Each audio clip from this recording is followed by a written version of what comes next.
Dentro dessa profissão de ser repórter, como é que você se prepara quando você vai entrevistar uma fonte, uma pessoa na rua?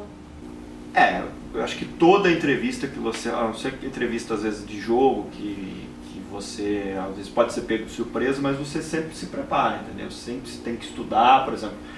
Eu comecei na televisão como repórter de geral, então eu fazia política, fazia Câmara dos Vereadores, fazia prefeitura, fazia assassinato.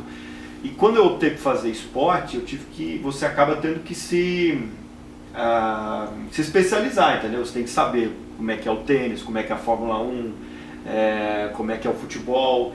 Então você primeiro, antes quando você escolhe uma determinada carreira, por exemplo, jornalista esportivo, você estuda para aquilo. Você vai lá e os esportes, quem são as pessoas e tal.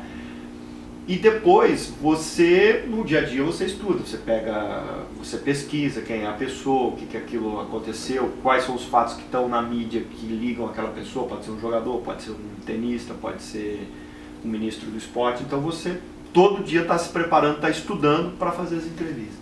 Às vezes o entrevistado não quer falar. Como é que você lida com as situações? Você tenta, de algum jeito, você fazer vai dando, conversar? como diz a menina, você vai dando volta nele, vai dando volta até ele falar. Realmente, às vezes a pessoa não quer falar, ela não vai te falar, mas às vezes uma frase ou uma palavra dele pode te revelar muito, entendeu? Acontece muito com um jogador que está deixando o clube, está insatisfeito, ou pessoas que de repente, sei lá, cara, está devendo alguma coisa e você conseguir arrancar, mesmo que seja nas entrelinhas ali, o que essa pessoa está sentindo. É difícil. Mas se você vê que o entrevistado está muito na defensiva, você muda, você tenta acolher ele? É que eu te falei, você vai fazendo. Por exemplo, às vezes, se tem uma pergunta muito espinhosa, você pode.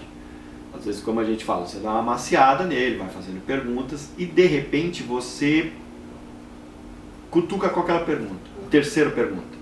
O cara já não te responde. Ok. Aí você lembra uma outra coisa, vai falando. Então, na sexta pergunta, você volta com aquilo de novo. Tá, mas você refaz aquela pergunta, entendeu? No mesmo assunto. Como você se relaciona? Além de prestar atenção, você tem alguma técnica para se relacionar melhor com a pessoa, com o entrevistado? Então, uma entrevista, ela é muitas vezes é uma troca de confiança, entendeu?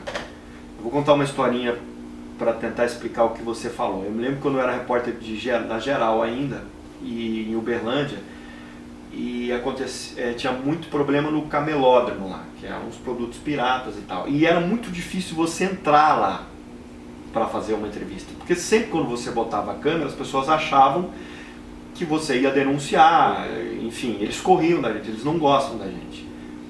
E aí eu me lembro uma vez que eu cheguei, a gente estava fazendo uma reportagem que eu não me lembro o que, e eu sentei numa banca daquela. Sentei na banca, comecei a conversar com a mulher, escuta, esse produto aí, quanto, não sei o que e tal. E o papo foi rolando, Quando eu dei, vamos dizer, aquela conversa que ela ganhou a minha confiança, eu perguntei o que eu queria, entendeu? Olha, a senhora não viu tal coisa que aconteceu? Tá, vi e tal. Era um pessoal que estava cobrando uma propina, um negócio assim.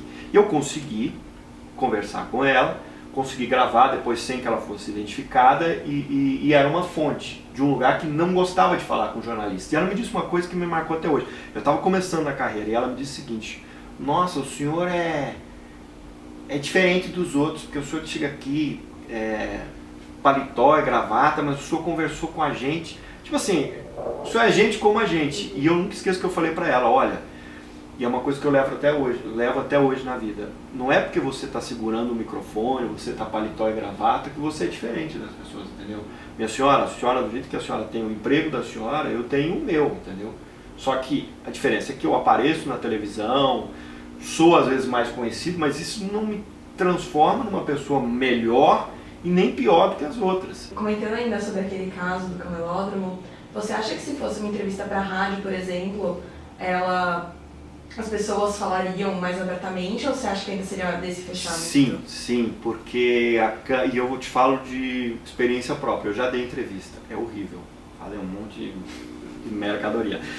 É horrível dar entrevista, até pra gente que trabalha com televisão. Quando você tá do outro lado da câmera, aquilo se transforma numa agonia, cara. Porque você tem aquela câmera, você tem uma luz, você tem um microfone. E o rádio não, o rádio é mais informal. Geralmente você usa um um gravador menor, entendeu? A conversa é mais informal, ela não tem imagem, a mulher não precisa arrumar o cabelo e tal.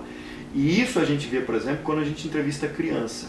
Criança é muito difícil de ser entrevistada, porque ela pode estar falando com você, quando você liga o microfone, ela assim, e aí, gostou? Foi legal? Ela não fala. Então, assim, o que a gente procura quando é criança? Sai o microfone e deixa só o câmera. Ele geralmente capta de longe e a gente consegue, num sobe som de uma criança, conseguir ter um material legal. Mas o rádio realmente, ele tem essa, digamos que essa informalidade de você não ter uma câmera, um trambolho na frente da pessoa e o microfone.